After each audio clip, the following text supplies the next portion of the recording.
ადმინისტრაციული სამართალდამცველის ამაღლობელის მიმართ სინდისის პატიმარი ჟურნალისტი რეჟიმის ახალი სამიზნე გახდა. შინაგან საქმეთა სამინისტრომ მზია ამაღლობელის წინააღმდეგ ახალი საქმე აღძრა, ამჯერად ადმინისტრაციული. 3 თვის შემდეგ მზია ამაღლობელის სამართალდამცველად გამოცხადებას ითხოვენ იმის გამო, რომ მან აქციის დროს პოლიციის შენობის დამხმარე ნაგებობას სტიკერი მიაკრა, რომელიც 5 წამში მოხსნეს. გომელაურის უწყება ახლა ამტკიცებს, რომ ამით იერსახე დამახინჯდა.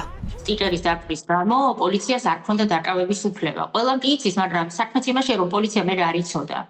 ამიტომ მზია დააკავეს ამ მუხლის გამო და შემდეგ რომ დადგეს იმ ფაქტის წინაშე, რომ დაკავებას ასე ვთქვათ ვერ გააფორმებდნენ ამ მუხლით, შეთითხნეს ის ბრალდება 173 მუხლით, რომ თითქოს მზია პოლიციელებს აყენებდა სიტყვის შეურაცხყოფას, ეძახდა ძაღლებო ღორებო და შემდეგ იმას დაამატეს კიდევ, რომ თითქოს უწევდა წინააღმდეგობას, ასე ვთქვათ, სხვების დაკავებაში. ანუ ეს ემსახურება ისევ საპოლიციო უკანონოების, ასე ვთქვათ, გათეთრებას. აქამდე არსებული პრაქტიკა პრეცედენტები, რაც იყო საქართველოს კანონმდებლობით დამკვიდრებული სტიკერის გაკვრა, ესე პირდაპირ არ განიხილებოდა და არ თავსდებოდა როგორც სამართალდამცველობა, მაგრამ ჩვენ ნახეთ, რომ 2025 წლის 12 იანვრიდან 11 იანვრიდან დღემდე მზიას მიმართ განხორციელებული რეპრესიული პოლიტიკა ცხადი არის ერთ-ერთი გამოხატულება. ამ ქმედების გამოხატვის თავისუფლება ფაქტობრივად შეგვიძლია კითხვის ნიშნის ქვეშ დავაყენოთ.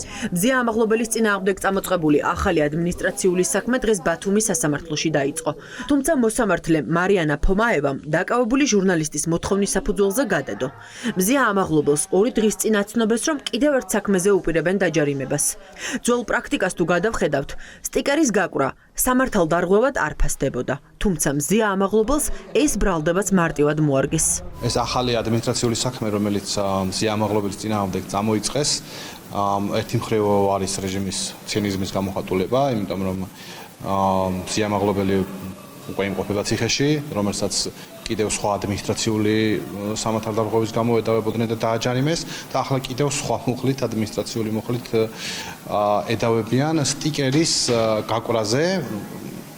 ეს მეორე მხრივ გარდა უბრალოდ ცინიკური გამოხდომისა რეჟიმის მხრიდან არის მათი გეგმის ნაწილი. ესე იგი 11 იანვრის შემდეგ ამდენი ხანი გავიდა და ეხა გადაწყვიტეს, რომ მზიას წინააღმდეგ შეიტანონ ადმინისტრაციულ სამართალდამცველთა 150 მუხლი. ეს არის მზიას დევნის კამპანია. სხვა არაფერი არ შეიძლება უწოდო ამას. დღეს საქალაქო სასამართლოს სამოქალაქო საქმეთა კოლეგიაში მზია ამაღლობელის ახალი სარჩელი გაიგზავნა. რეჟიმის ტყვე ჟურნალისტი ირაკლი კობახიძეს, მამუკა მდინარეძის და სოზარ სუბარს ცილის წამებაში ადანაშაულებს და მოითხოვს, რომ სასამართლო მედია საშუალებებში გაკეთებული განცხადებების უარყოფა დაავალოს.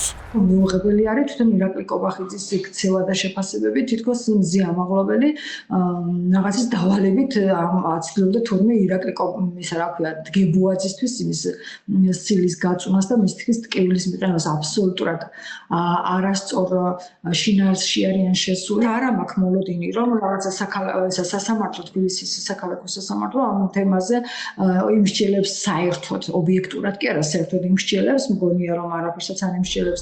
დღეს ბათუმის სასამართლოში კიდევ ერთი სამოქალაქო აქტივისტის ციალა ქათამიძის სასამართლო პროცესი გაიმართა. მზია ამაღლობელის მსგავსად, მასაც პლაკატების გაკვრას ედავებიან. დღევანდელი პროცესი გადაიდო, თუმცა მთავარი შუამდგომლობები, რომელიც მხარეს ჰქონდა, არ დაკმაყოფილდა.